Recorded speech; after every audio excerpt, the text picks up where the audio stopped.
안녕하세요. 교통사고 전문 보상가 배상 TV입니다. 이번 사고에서 눈에 띄는 점 어떤 게 있을까요? 결국은 뒷차가 다 책임져야 되는. 명백하게 무과실이 나와야 되는 사고입니다.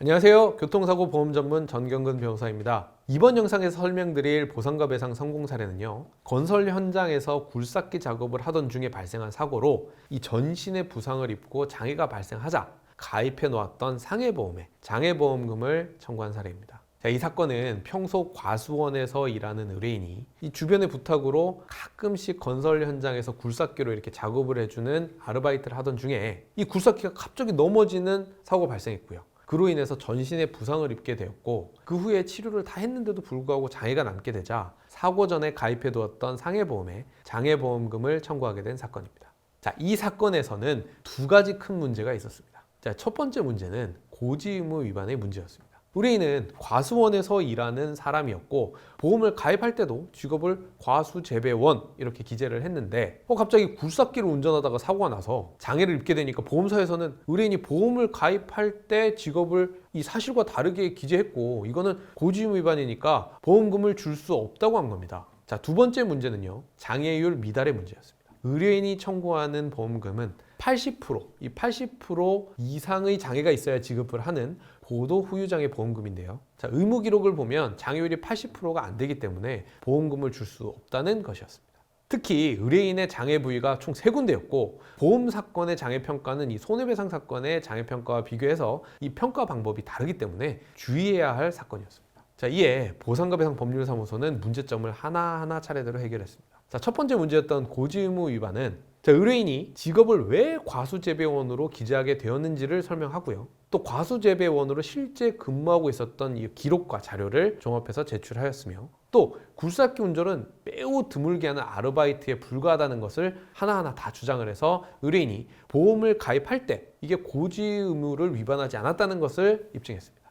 자, 두 번째 문제였던 장애율 미달은요, 각 부상 부위와 관련된 진료 과목을 세부적으로 하나하나 분리를 해서요, 흉부외과, 정형외과, 신경외과에 다 나누어서 신체 감정을 신청했고, 부족한 답변은 사실조회를 통해서 내용을 보완한 뒤에 보험약관상 장애평가표에 따라서 장애율을 하나하나 산정을 하면 의뢰인의 총 장애율이 80% 이상에 해당한다는 것을 입증했습니다. 재판부에서는 의뢰인의 직업이 과수재배원이 맞고, 또 굴삭기를 운전하는 아르바이트를 했더라도 매우 드물게 했기 때문에 이게 직업을 잘못 기재했다고 할 수 없고, 그렇기 때문에 고지의무 위반이라고 볼 수 없다고 했고요. 또 의뢰인의 장애를 흉부외과, 정형외과, 신경외과에서 보험약관에 따라서 평가한 결과 장애율을 모두 다 더하면 장애율이 80% 이상에 해당한다고 하면서 의뢰인이 청구한 보험금 1억 3천만 원을 모두 다 지급하라고 판결했습니다.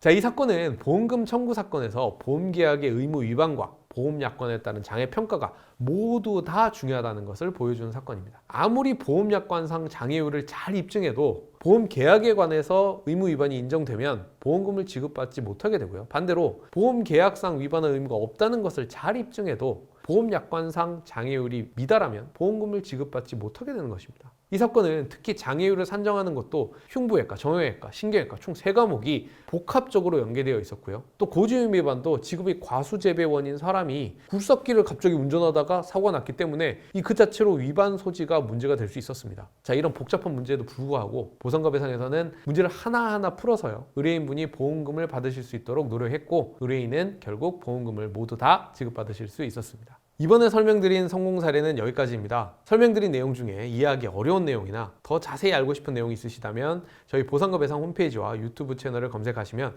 더 많은 정보를 찾아보실 수 있습니다. 그리고 만약 보험사로부터 보험금을 주지 않는다는 얘기를 들었는데 이거 어떻게 해야 될지 모르겠다고 하시면 괜히 이리저리 알아본다고 수고하지 마시고 저희 보상가 배상 대표 전화, 카카오톡, 카페로 문의 주시면 상담이 가능하니까요, 참고해 주시고요. 다음 영상에서 더욱 유익한 내용으로 찾아뵙겠습니다. 감사합니다.